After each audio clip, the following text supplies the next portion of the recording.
This is episode 269 of the Books, Shows, Tunes, and Mad Acts podcast. This episode is titled Plea Bargains with Professor Drips.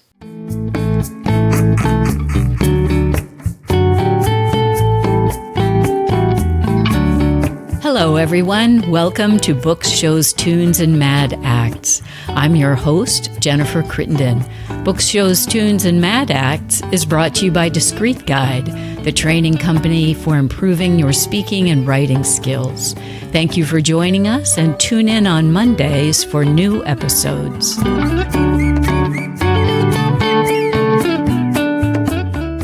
I'm so pleased to welcome a new guest to the show today. So Donald Drips is with us. He's the Warren Distinguished Professor of Law at University of San Diego. So welcome to the show, Donald. Glad to be here, Jennifer. Good. Today we're going to talk about plea bargaining, but first I will start by introducing Professor Drips. He got his bachelor's degree from Northwestern University and his JD from the University of Michigan. He clerked for the Honorable Amalia Kiers of the Second Circuit Court of Appeals in New York City. He was assistant professor at the University of Illinois College of Law, visiting professor at Duke, and visiting professor at Cornell, and the James Annenberg Levy Professor of Criminal Procedure at the University of Minnesota Law School. And he joined USD in 2004. I should have mentioned he was editor-in-chief of the Michigan Law Review when he was there. And of course, his scholarly work includes plea bargaining and some interesting articles he's written about that, but generally criminal law. We're so honored to have you here with us today to talk about plea bargaining. So yeah, thank you for taking the time. Absolutely. All right, let's start with some basics about plea bargaining. Can you give us a sense of how many cases today are resolved through this plea bargain process? The usual statistic is 95% or more, but you have to define your terms about what counts as a case. Those statistics are about the percentage of convictions that result from pleas rather than trials. But there are a lot of arrests that never make it to the stage of an indictment or formal charge. And so, the usual rough and ready estimate is around a half of all arrests don't end in convictions. Those cases are not acquittals. They're dismissed typically by the prosecutor, never brought in the first place by the prosecutor because it looks like there are going to be some proof problems. The witnesses are maybe not reliable or not cooperative. So that there's a whole lot of, a very large number of cases in every jurisdiction that don't get far as far as the indictment stage. Those that do, most of those end in convictions, and most of those convictions by far are the result of pleas. I looked at the federal statistics most recently, and it's 98% of the convictions in federal court the last year were on pleas rather than after trials. Yeah, so it's a huge effect, or you might say a huge mechanism of our criminal justice system. Yeah, the Supreme Court has quoted 2 or 3 times a statement by the late Bill Stuntz and his co-author, Professor Scott, about plea bargaining as a contract. And the line is this, is that plea bargaining is not some adjunct of the criminal justice system. Plea bargaining is the criminal justice. Why is it so popular? Why do prosecutors offer a plea option to people who have been arrested? So trials are costly, and the plea bargain means you don't need a trial. And I looked at some numbers on this just to give you a sense of the scale of this. In the federal system, which is probably about 10% of the overall criminal justice system in this country, 90% of it is in the states. But in the federal system is got a lot more resources than the state systems, generally speaking. So it's kind of Cadillac justice, if you want to use that term. So you don't want to put too much emphasis on what the feds do, but these cost figures are illuminating. So the current budget for the federal defense services for paying defense lawyers, either the public defenders or the contract lawyers, when the federal defender has a conflict, it's $1.38 billion. Just for the defense services, which are, as everyone says, underfunded as it is. Right. The budget for the U.S. attorney's offices was $2.6 billion. They do a lot of things other than prosecute crime, but the biggest thing they do is prosecute crime. And there's a lot of more federal prosecutions that are conducted out of the main Justice Department offices in D.C. So if you just look at that, $2.6 billion for prosecutors and $1.38 billion for defense attorneys. And that's in a system where we just said only 2% of the cases go to trial. So to move your trial percentage 2% to 10%, you'd have to quadruple what you're spending now on the legal services that are necessary to process those cases. And it's not an exact figure because even in guilty plea cases, there's a lot of lawyer time on both sides that goes into that. There's a lot of court time that goes into that. Sentencing used to be very informal. Now it's become a kind of highly regulated administrative law kind of process. So even when people plead guilty, there's a lot of court time and lawyer time. But nonetheless, you can get a sense of that, right? If we had to quadruple that, we'd be spending more on lawyer and court time than we spend on prisons in the federal side. Right. Federal Bureau of Prisons budget is $8 billion. So you start talking about multiple, 2x, 3x, 4x, just to get back to 90% trials. That's a pretty daunting prospect. And there's another aspect to it that's not really financial. It's that the witnesses, very often, they don't want to testify because it puts them at risk or because it's traumatic for them to relive a horrible crime. And many of the witnesses are police officers or federal agents, FBI agents or DEA agents.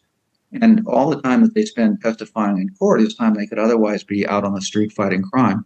So trials are costly, and plea bargaining means you don't have to have very many of those. Mm-hmm.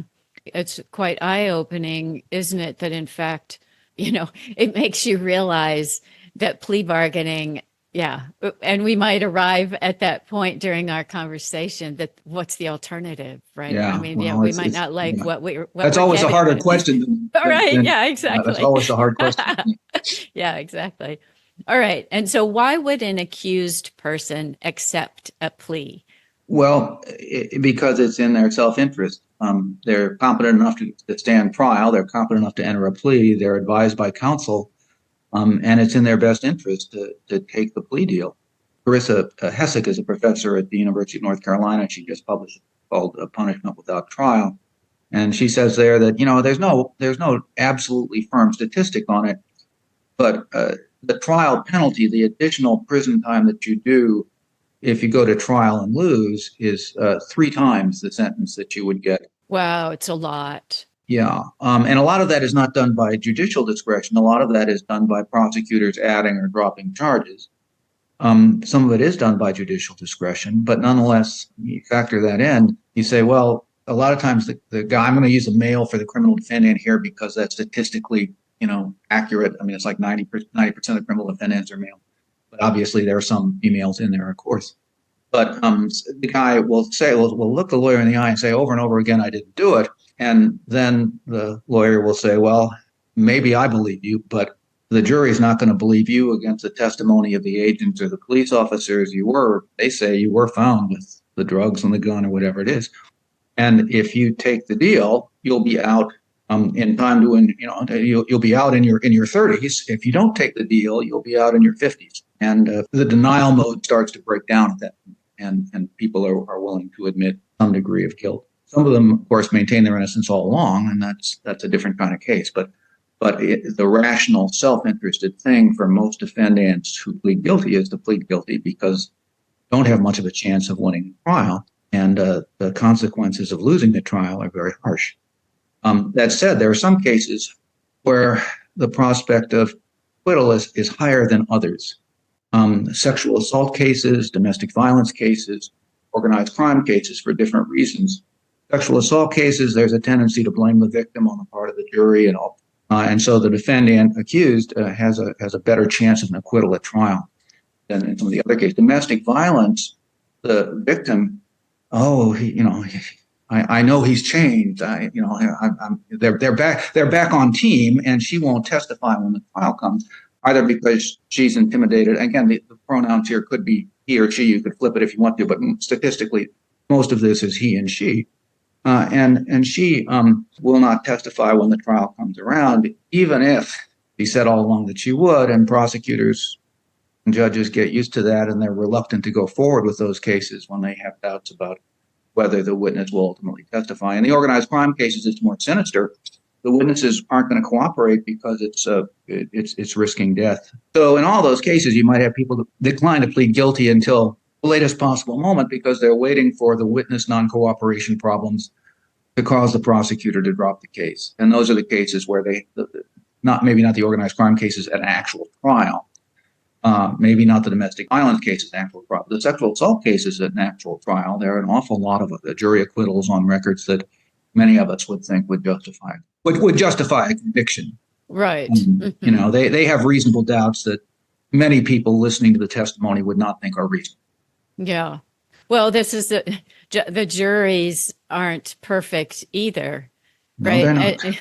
As I'm listening to you, well, especially that organized crime one, I think there was just a situation in the Union Tribune today about some witnesses being killed. It's not a laughing matter. And, No. there are other legal doctrines that are designed to deal with that. So, I mean, if you can prove pre-trial that the defendant knew about a plot to murder the witnesses, then you can use their pre-trial statements, notwithstanding the hearsay.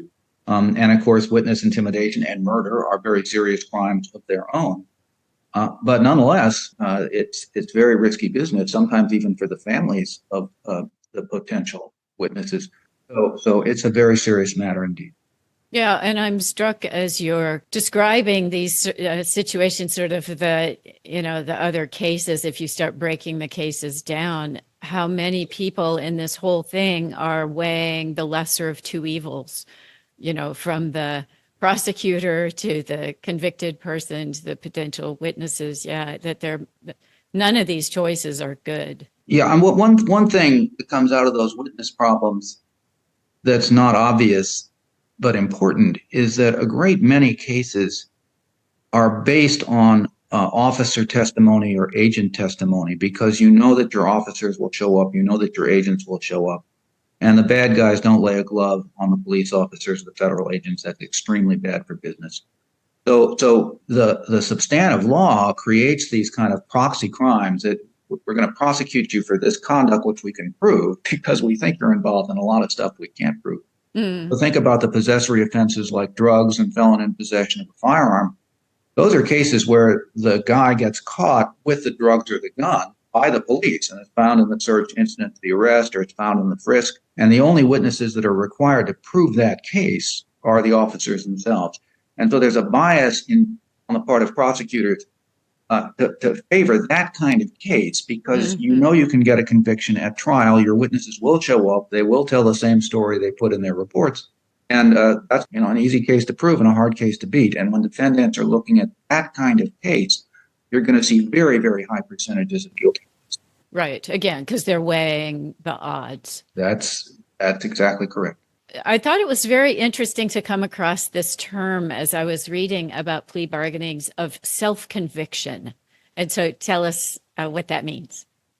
Well, it's tantamount to a confession, but it's in some ways even more justifies the self-conviction label even more than a confession, because a confession is unsworn, given before trial to the police, and you could repudiate that later. Enter a guilty plea, you have what they call an allocution or Rule 11 hearings, what they call practice, where the defendant stands before the judge and is sworn and under the penalty for perjury.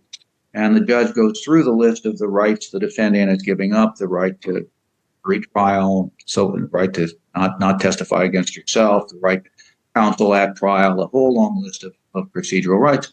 And then has to establish what they call a factual basis for the guilty, describes the crime and says, here's what the elements of this crime are. Are you guilty? And the deal says yes. Whether he is or isn't, he's going to say yes because he wants the deal.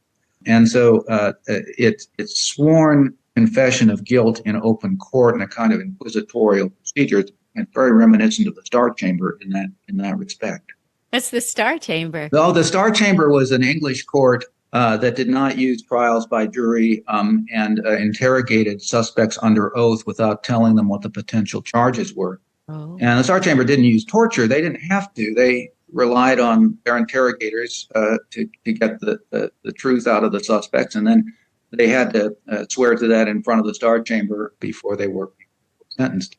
And it was abolished in 1641 because it was to be tyrannical and inquisitorial and so forth. And it's got a bad name among lawyers. It's kind of not many even lawyers know all about it, but it's kind of a sort of a bête noire of what procedures should not be. Right. Yeah. And so the Star Chamber is kind of this dark, ominous thing out there. We don't want to be like that. And this business of having people swear an oath and then admit that they did it because otherwise it would be the worst for them.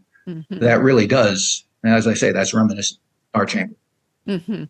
Does the judge ask the person entering the guilty plea on a plea bargain process if they have been coerced? Do they use that? Yeah, no, they say, you understand the possible sentences here. You understand the rights that you're giving up. The legal doctrine is quite fictitious here. The legal doctrine is that so long as the penalty threatened after conviction by trial is under the maximum that's permitted by the various statutes, then the defendant has nothing to complain about because he's only gotten what the legislature provided. So he's getting a break, no matter how big that spread is between the trial sentence and the trial sentence on the one hand and the plea sentence on the other. So that by that definition of coercion, they're not coerced. By almost any kind of common sense definition of coercion, they are. Assuming he's guilty.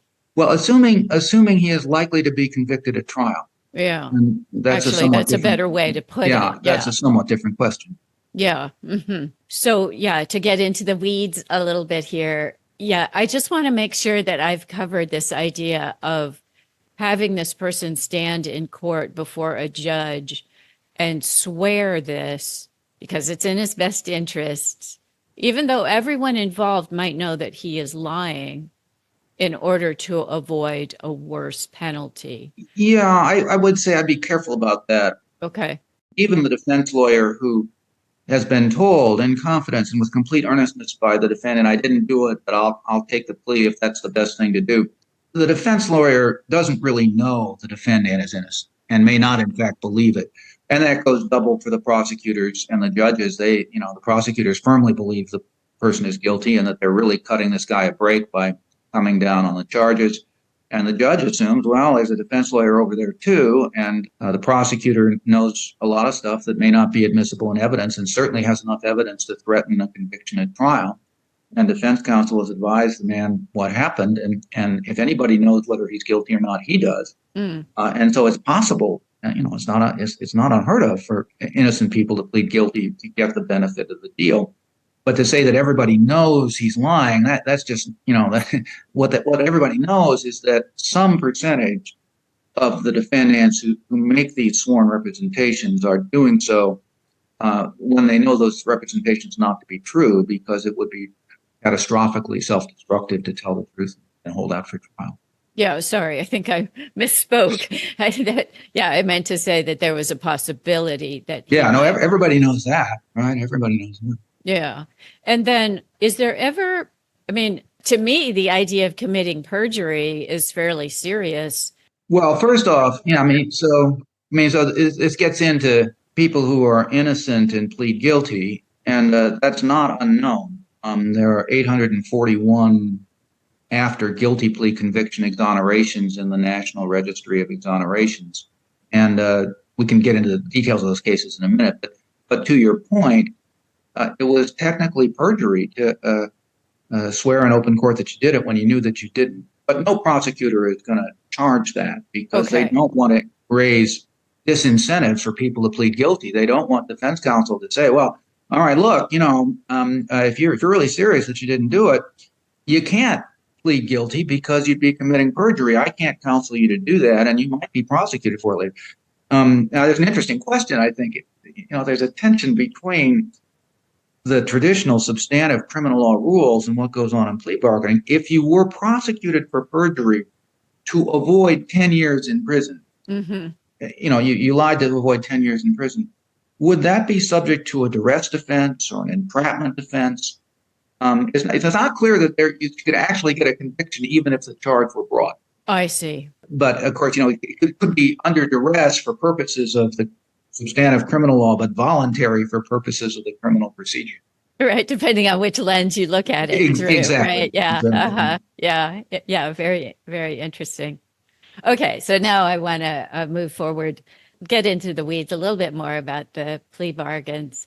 So, when a prosecutor asks for various requirements as part of the plea bargain, what kinds of things might he or she ask for? Well, the main thing is a guilty plea, so I don't have to. Let's say I'm a prosecutor. I don't want have my officers take the time to testify. I don't want my victim to have to testify. That's most of what I get back. Now, there are a lot of crimes and violent crimes that are mediated by substance abuse or emotional or mental health issues. And there's a very common plea deal, which is where, say, the domestic violence defendant or the barroom brawl defendant is said, look, we'll give you probation for this, but the conditions of probation are that you have to finish a program. Oh, I You see. have to finish a rehab for substance abuse or anger management or whatever it is. And if you don't do that, well, then the probation is revoked and you serve the 3 years of whatever the sentence was that we said we were going to put on probation. That's a very common use of the plea deal. Okay. And it's a little problematic because very often prosecutor and defense counsel and judge knows it's unlikely that the defendant is going to successfully complete the program. Oh, Many of them do, right? I mean, it's not a trivial number at all who do, but it's also a substantial number of people who don't. And then mm, you have a back end problem where people still don't want to send the person to prison.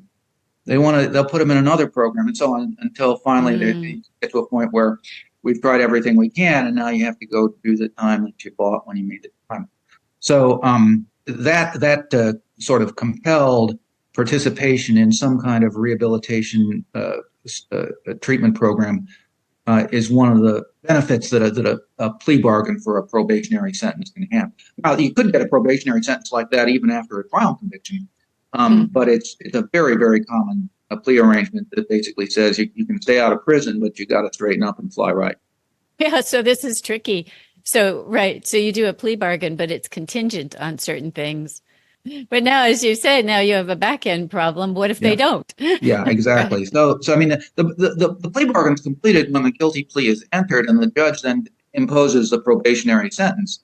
And at that point, the probation officer is supposed to keep tabs on the defendant and make sure that he finishes his all the treatment sessions in the right order and so forth. And there's drug testing if that's one of the conditions, and a surprisingly large number of defendants make it through and are never seen again in the criminal justice system. They're great success stories, but a depressingly large number don't make it through and they continue to show up in court. And the problem hasn't gotten easier now that they failed their treatment program. Right. I was processing kind of late your exoneration cases. 841 doesn't sound like very many to me. No, there are only, I think, like 3,800 in the total database. So that's 25%, roughly speaking, of all of the exonerations.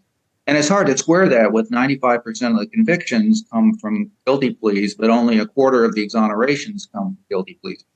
But in context, it's not that hard to explain. People at trial are continuing to fight, and they're going to continue to fight even after they've been convicted. People who take the guilty plea took it for reasons. That was the best deal that they could get under the circumstances. So let me give you the lawyers who listen. If they're lawyers listening, criminal lawyers, you know the story backwards and forwards. Here's how it goes. Police pulled somebody over for traffic. They had what they say is a consent search. They found some drugs and a gun in the trunk of the car, and the kid has a record for a prior drug trafficking offense. Here, the prosecution can charge a mandatory minimum for the gun, a mandatory minimum if they allege the drug quantity, if the drug quantity was any really significant drug quantity. Or they could just charge it out as possession with intent to distribute and time served and maybe another 6 months in county jail rather than state prison, something. And the defendant, remember, he's got a prior conviction. If he testifies at trial, the jury will hear that conviction for the supposed purpose of impeaching his credibility as a witness. Mm-hmm. And so now he's looking at that problem. And from his perspective, it's not any better if the police planted the drugs in the gun. He's not going to be able to convince the jury any more in that case than otherwise. So why not take the deal? Right. And if he wants the deal under those circumstances, he doesn't want to upset the deal. If he were to succeed in having the guilty plea vacated, he would still be facing the same choice between the plea charges and the trial charges. So why would you fight that? Let's suppose it's an armed robbery charge and the guy's got a record and he kind of looks like the perpetrator and so forth, and he takes the deal and is serving a relatively short sentence.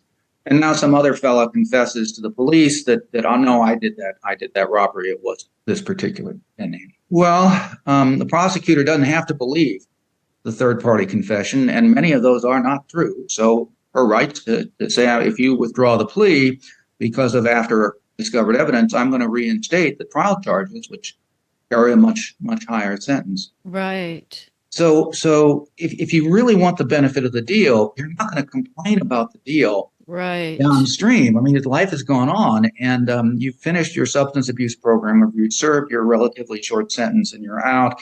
And if you challenge the conviction now, then you're putting all of that at risk. So, but that's all going back on the table again. Then yes, I see. And with no better chances at a trial than there were before. Right.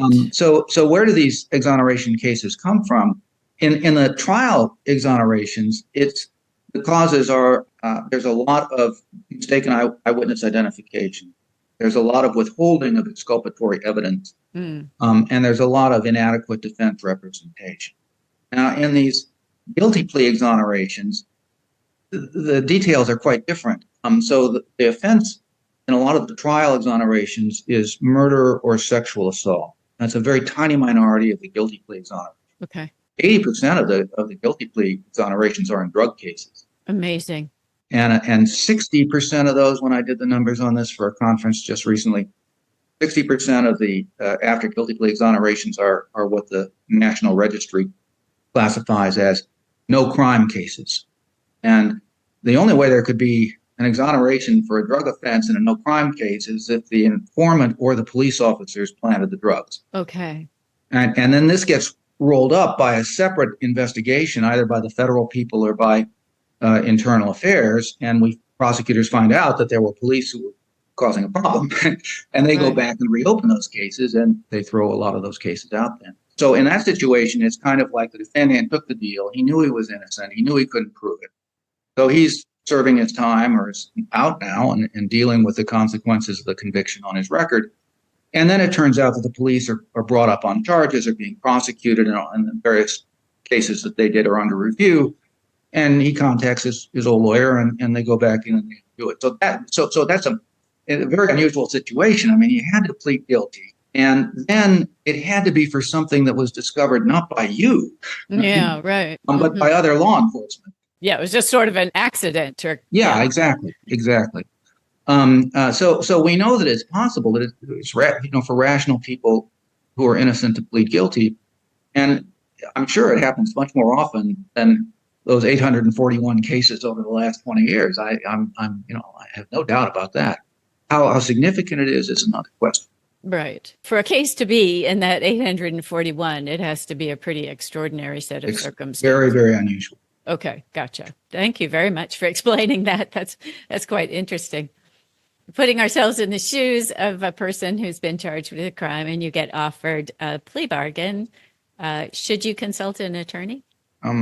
It isn't recommended. It's mandatory. It's mandatory. It's not legally mandatory, but you're insane. I mean, you're just loopy if you think you can navigate this process. So I mean, let's take some extremely high flying corporate lawyer is just totally out of her depth in this system. And even if you had an experienced criminal lawyer from, let's say, Cook County, Illinois, if they're prosecuted for something in San Diego County, they'll have a better idea about which way is up. But the critical thing that they need to know is something that only local people can tell you, which is what is the going rate? What would a normal charge be? What would a normal sentence be? Am I getting a bad deal, or am I getting the going deal, or am I getting a better deal? And only good lawyers in the local system can tell you that. I mean, generally speaking, people who have any remote chance of being subjected to a criminal investigation, they shouldn't talk to the police. They shouldn't talk to the FBI. They shouldn't talk to their mom. Just can't emphasize that enough. Yeah. So listen up, folks. That's pretty. Those are pretty strong words coming out there. Yeah. So that's very interesting because that also would caution people who think, well, I don't want to go with a local public defender. I'm going to call my wife's cousin who works in criminal law in Illinois. And Yeah, no, you're well, saying that's not such a great no, idea. no. I mean, when you see these celebrity trials where somebody who's very wealthy hires a nationally known trial lawyer, there isn't, the plea negotiations are going to be informed by some local counsel who's being paid to give you the straight dope on what's likely to happen if you take a particular plea. I That's for see. people who have limitless, practically speaking, limitless resources. Public defenders are generally very professional, very competent. Some of them are excellent, first-rate lawyers, first-rate trial lawyers who could succeed in any practice. But they work under very heavy caseloads. The caseload that's recommended by the ABA is 300 felony files per year. And you think about that for a second, It's right? like one a day. That's 6 a week, yeah. Yeah. And but most urban jurisdictions are considerably over that. A lot of the public defenders are carrying 500 felony files a year, 600 felony files a year. And so they have no choice but to do a kind of triage. Mm-hmm. And they work within the constitutional rule is that only the defendant can decide to plead guilty or not. Okay. And very often the defense lawyer's job is counterintuitive, is to persuade a reluctant young male who thinks he's bulletproof to take the deal, because otherwise he's going to be an old man when he gets out, when he'd still be a young man when he gets out if he takes the deal. And that's, you wouldn't really think that's part of the defense job description, Right. is to get the guy to plead guilty. But in many cases, that's what the job requires. The problem is, with that kind of caseload, you can't investigate, you can't do an independent investigation in very many of those cases at all. So here in San Diego County, we have a very good public defender's office, but it's an interesting office because they have almost as many investigators on staff as attorneys. Oh, interesting. Yeah, and they call it, I mean, they're well paid, but they're not paid like lawyers. But you can see the kind of thinking that goes into that. If we have a good basis for deciding which cases we should surrender on and which cases we should fight, you can concentrate your resources on the cases where you have some realistic chances of either success at trial or success of a really good deal right before trial. Again, it's not really the lawyers who are the problem. It's the ratio of cases to lawyers. And that's not to say that every criminal defense lawyer in the public defender's office is Clarence Darrow. But the public perception of the public, I didn't have a lawyer, I had a public defender. That's just a mistake. I see. Very rarely is the problem the individual. The real problem is that you're one of 500 clients. Mm-hmm. It's just occurring to me now that then there might be a lot of differences from jurisdiction to jurisdiction about the plea bargain system in all its different facets. So I don't know if you can comment on this, but I'm curious to see what you think about San Diego. So I don't know the exact county statistics on this, but the dynamic is the same. The defense can save the prosecutor the cost of the trial, mm-hmm. and maybe offer some cooperation, and the prosecution can threaten charges that would carry a higher sentence, and can threaten to recommend a sentence that's higher than they otherwise would. And judges very often, put a lot of weight on what the prosecutor recommends, even if it's not a mandatory recommendation. What changes are the technical details of just what threats the prosecutor can make. So in the federal practice, there's what they call 924C, which is possessing a gun in furtherance of a crime of violence or a drug trafficking felony. And that has a mandatory 5-year minimum consecutive to any other sentence that would otherwise be imposed. Oh. And there's no limit on how many of those counts can be brought. So if you had an informant buy drugs from the defendant 3 times, and each time saw the butt of a pistol from the defendant while he was selling the drugs, that's 3 924C charges, which is 15 years consecutive mandatory. State courts, you have a somewhat different set of incentives. There are recidivism charges which carry very long terms, but the prosecutor typically doesn't have to bring those charges. Here in California, the sentences start out pretty relatively low compared to their federal counterparts, but they can go up in a hurry with what we call sentencing enhancements for the use of a gun, for being a crime being committed in furtherance of a criminal street gang or against a particularly vulnerable victim, and so on and so forth. And the prosecutor doesn't have to bring those enhancements. They serve the same kind of function as the mandatory minimums do in federal practice. I mean, one sort of ironic, you wouldn't think this, but one really good deal for a lot of defendants caught up in a federal investigation is to be referred for state prosecution because the state sentences are consistently lower than their federal counterparts. Huh. Is there a reason for that? Well, I mean, the federal people don't want to use their resources on what they regard as relatively minor offenders. So they'll just say, look, this is a state law matter. And, and that doesn't show up as a win on the sort of scoreboard you would think, lawyers have. But that's a big win for a federal defendant, is to get out from under the federal sentences and be put over in the state system. And once in a great while, that's actually bad. But almost always that's a win for the defendant. These details are just amazing. It's like having a massive display of various knobs and things that you can turn, right? Yeah, I mean, sort of this huge machine, and all the parts interrelate in not always the most beautiful ways. Right. Yeah, but yeah, it's good that we have people who know how to turn the knobs, I guess. Yeah. Oh yeah. Don't try fixing this machine yourself. Don't try that. Yeah. Don't touch that dial. Yeah, professional course, closed course professional driver, right? Right. Yes, exactly. Don't try this at home. Yeah, exactly. Thank you very much for that information for our listeners about consulting an attorney. And so my next question was about how much money you have, but it sounds as though even if you don't have financial resources, you could potentially be very well defended, even. Absolutely. Absolutely. Yeah, that's good to know. And then I did want to ask about your permanent record. Once you have pled guilty and a deal has been struck and you do whatever it is that you're going to do, on your permanent record, is there any difference to show that you went through a plea bargain process versus a trial process? No. Guilty plea and conviction after trial have the same downstream consequences for things like voting rights and gun rights and eligibility for different kinds of jobs and all of that. If it's a felony conviction, it has the consequences of a felony conviction, whether you plead it or not. Yeah, I'm so naive in these matters. I really didn't understand the repercussions that there might be for having this kind of thing on your permanent record. Well, just to that, Jennifer, one thing that's not obvious about these probationary sentences, felony convictions with release for time served or finish a program or whatever, it sounds like a great deal.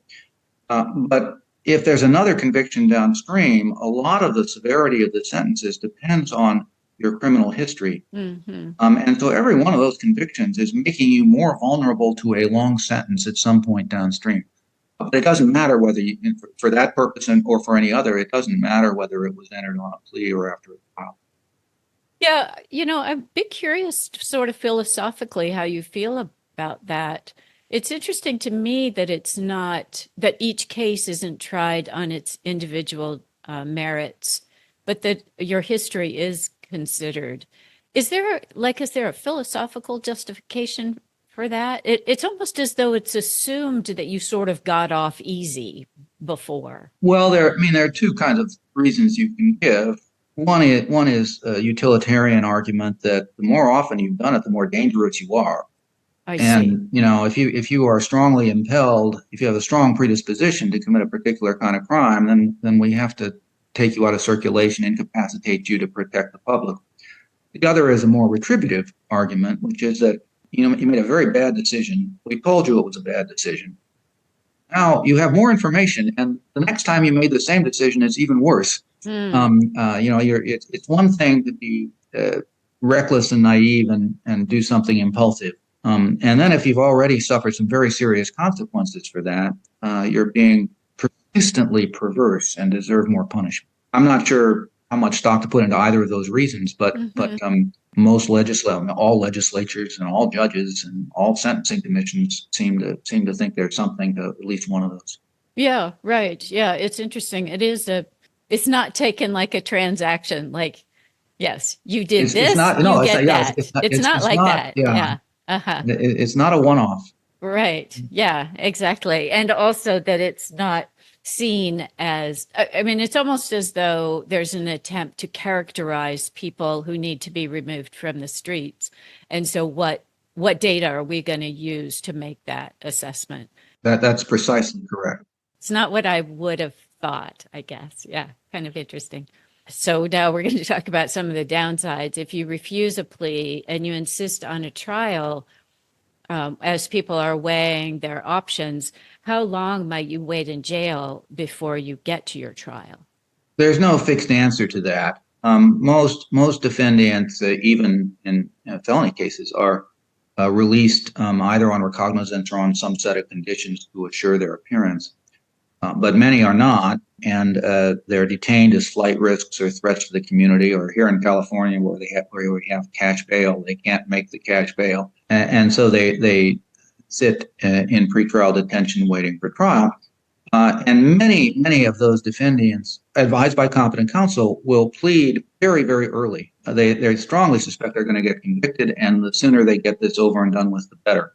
So they'll be pleading sometimes even before there's been a formal charge that's gone as far as a single hearing. Oh, because they want to get out. Yeah. Now, if you proceed to trial and are convicted, you usually get credit for the time served in pretrial detention, but that's not going to compensate, right? You've lost that time irrevocably already, and you're still going to have a substantial sentence to serve after the trial conviction. And of course, if you get acquitted, you can't get that lost time back. You don't get some kind of compensation.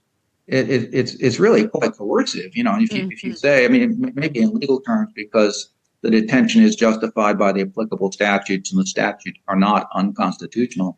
You can say it's not coercive because the state isn't doing anything it's not justified in doing. But you ask an ordinary person, if you were given a choice between staying in jail or pleading guilty, is that voluntary? I mean, so suppose the choice were staying in jail or making a contribution to a charity of the judge's choice.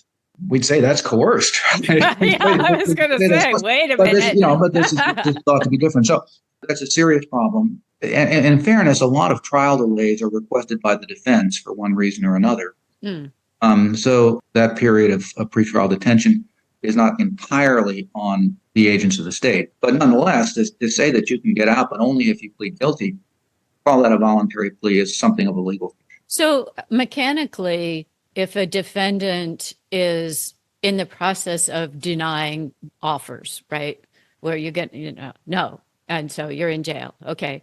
Do they have multiple times at which they can accept a plea as they're in this sort of state of denial? Well, it depends. I mean, there are some very hardball prosecution tactics. Sometimes there's a good for this day only offer. Oh, wow. And that's more common maybe in the federal practice than in the states, although there's a lot of variation there. And they mean that when they say that, because if they say that and then back off on it, that threat is no good to them later on. So they mean that. Other times there's just an ongoing process of negotiations. There'll be status conferences, and the prosecutors will discuss the cases, and defense attorneys will be talking with the prosecutor on their case. So it just varies a great deal on that. We talked a little bit about the trial penalty. As I understand it, there's this issue of mandatory minimums that affect this trial penalty. Yeah. Can you explain how those interact? All right. So they're mandatory minimums, but it's relative to the agent the statute operates on.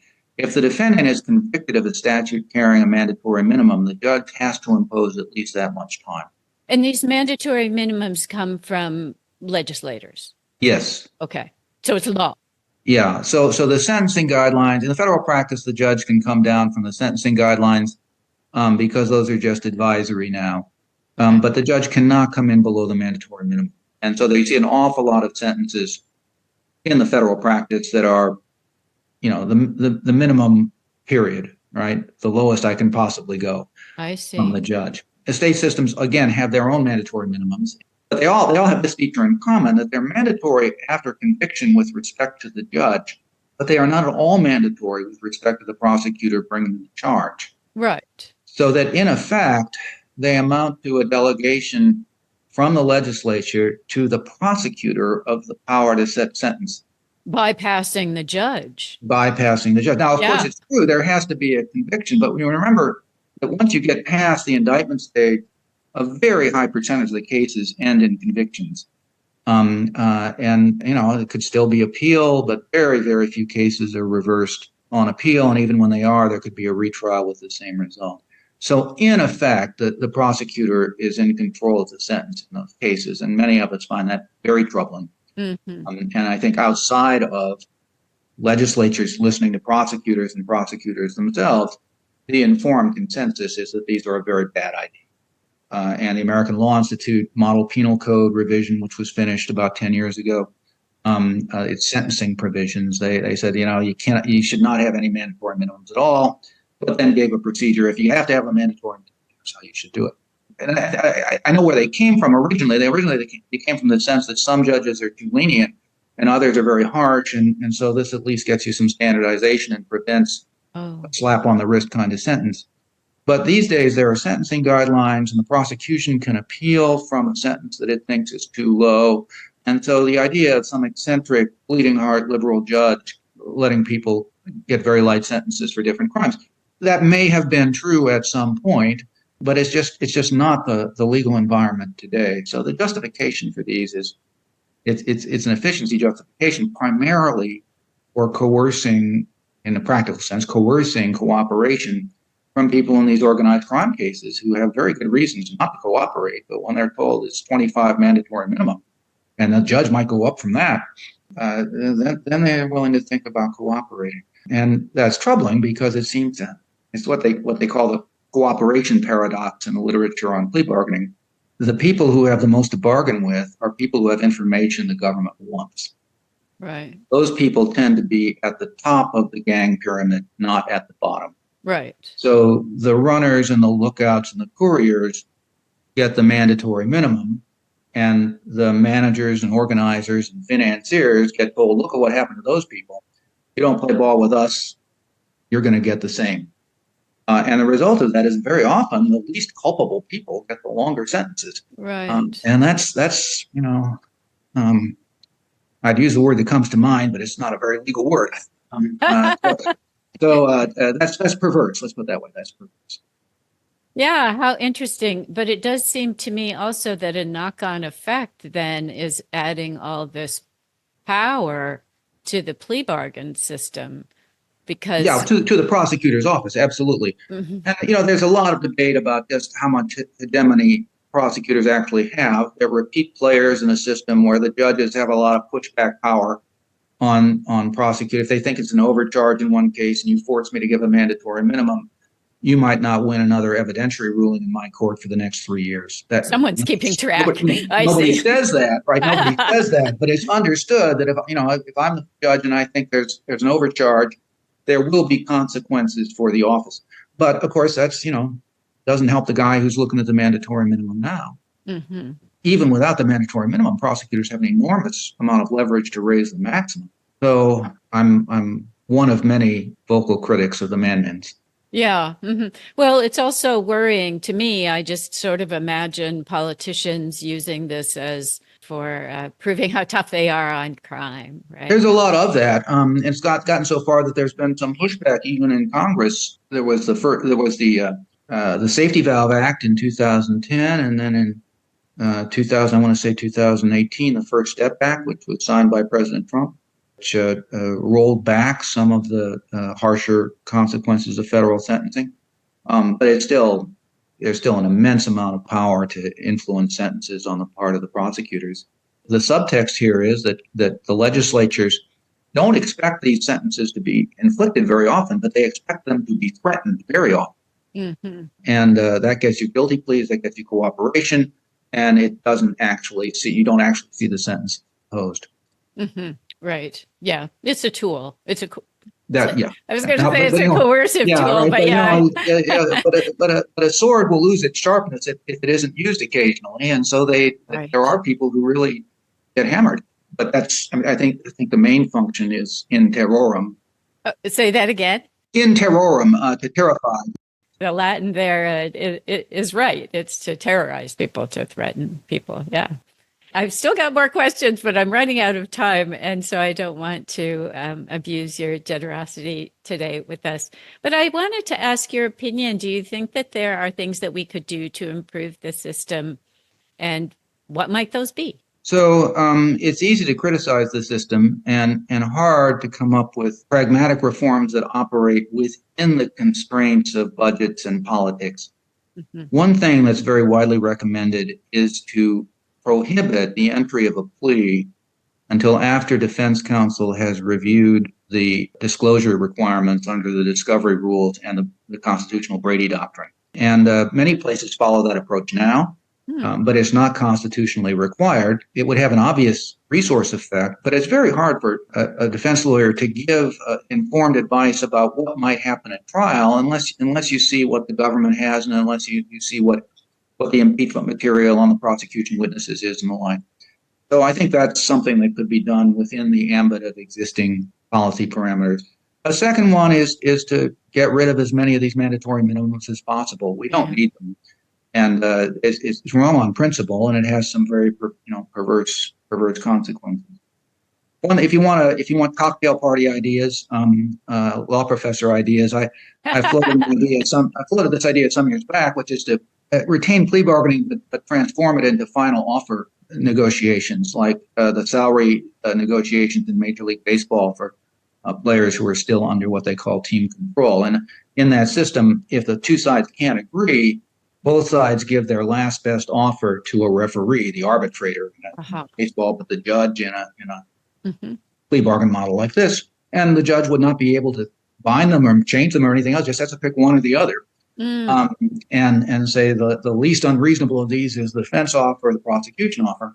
And what happens in baseball is that those offers tend to become very, very close. Right? I see. Because if you're not reasonable, the arbitrator picks the other side's always proposal. Right. So they tend to, and sometimes there are even situations in which the offers cross, where the player's offer is lower than in the context of plea bargaining. That would put some discipline on the charging function by the prosecutor. It's a useful thought experiment, and I'm not sure that's the exact way to go, but I do think it's some indication that we should and can do better. Yeah, one thing that appeals to me about that is it seems as though then these negotiations wouldn't sort of happen in the dark. No, I mean, to some extent they have to happen in the dark if you're talking about cooperation. I see. Right. In other kinds of cases, it's very often no one's really trying to hide anything. It's just no one is really interested in anyone other than the parties to this case. Yeah. And sometimes, and I want to maybe stress this, you got to be careful what you wish for. If every defendant were charged to the maximum that the statutes allow, it would be a catastrophe. We'd have mass incarceration times 3, times 4, times 5. Right. Nobody wants that. And so the system has in place this virtue. It assumes the irresistibility to politicians of passing higher sentences. And then we ask, well, given that the sentences are going to be too high, what do we need to do pragmatically to bring those down to something draconian maybe, but not just off the charts cruel? And plea bargaining has served that function. It would be better if the codes were more proportionate, but they aren't, and they're not likely to be anytime soon. So again, when you think about the plea offer as coercive, you can get rid of the coercion in one of two ways. One is to bring the high sentence that's threatened down. Yeah. But the other way is to bring the offered sentence up. Yeah. And you want to be careful about which way you go on that. And to say we want to make sure the trial spread can't be more than X years. You shouldn't assume that that's going to be implemented by by taking the high sentence now on offer down by X years. It might be by taking the low offer now on up X years. So be careful what you wish for. Yeah, as I'm picturing this giant system with all these knobs and levers and gauges and all this stuff, your description of the plea bargain, it's almost like a pressure valve, right? It's a way to let, because this machine will explode if it actually were functioning the way. Well, there's another possibility too, which is if defendants were ever able to organize for collective action and just not plead, the system would collapse. That's a very dangerous possibility. Thus far, there have been some plea bargaining strikes that public defenders have tried to organize to reduce caseload pressures. They haven't been particularly successful. But the thing I'm worried about is the kind of union organizing that went on in the 19th century that was, partly by rational self-interest, but partly by threat of criminal violence. If you don't join the union and stick with it, you will be beaten or killed by the labor organizations. And if there were such a movement among criminal defendants and their sympathizers, you could have a situation where the whole Ponzi scheme just collapses because people refuse to plead guilty. The people at the front end of the trial calendar, they'd all get the maximum sentences. But then you really can't do anything to the rest of them because you can't try the cases fast enough and you don't have the resources for pretrial detention or the resources to incarcerate everybody you've threatened with it. Thus far that hasn't happened. But it could happen, and it's one prudential reason to worry about just how rickety the whole structure is. Yeah, right. Yeah. Well, I think you've added a huge amount of drama and excitement to this topic, which I didn't anticipate. But yeah, it's a very interesting image of our justice system laboring under this burden of volume of cases and the way in which it's still trying to chug along, for better or for worse. Yeah, really fascinating. I so enjoyed our conversation. Thank you very much. Thanks so much. Yeah. Is there anything that you'd like to share with the audience before I let you go? No, just if your kid's in trouble, get a lawyer. Okay, good. Yeah, that's very, very good advice. All right. Thank you very much. I really appreciate your time and expertise. Okay, thanks very much.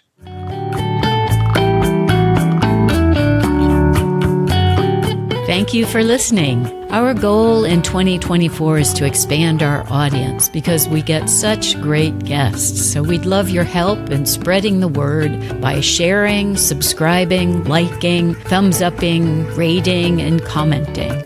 Got all that? Really, thanks for any support. Books, Shows, Tunes, and Mad Acts is brought to you by Discreet Guide, the training company for improving your speaking and writing skills. Also, a shout out to Podomatic, our podcast hosting platform. You podcasters out there might want to check them out. They've been good to us. And finally, thanks to Quincas Morera for the theme music.